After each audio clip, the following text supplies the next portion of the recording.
بسم اللہ الرحمن الرحیم۔ السلام علیکہ یا صاحب العصر والزمان۔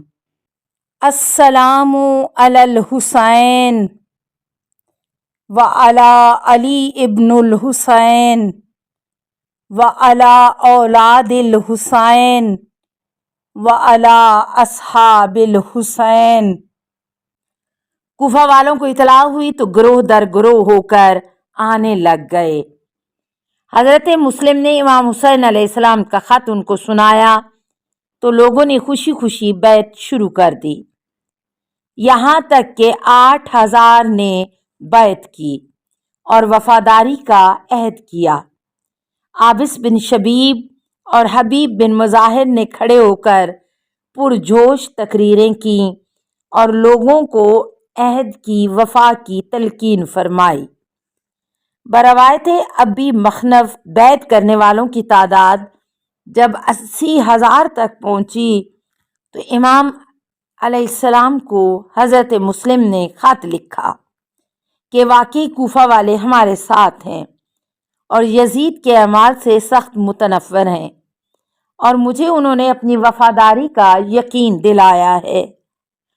نعمان بن بشیر جو یزید کی طرف سے کوفہ کا گورنر تھا، لوگوں نے اس کو امر واقعہ کی اطلاع دی تو اس نے اعلان عام کر کے جامع مسجد میں منبر پر ایک خطبہ پڑھا اور لوگوں کو یزید کی وفاداری پر آمادہ کیا اور فتنہ و فساد سے بچنے کی تلقین کی۔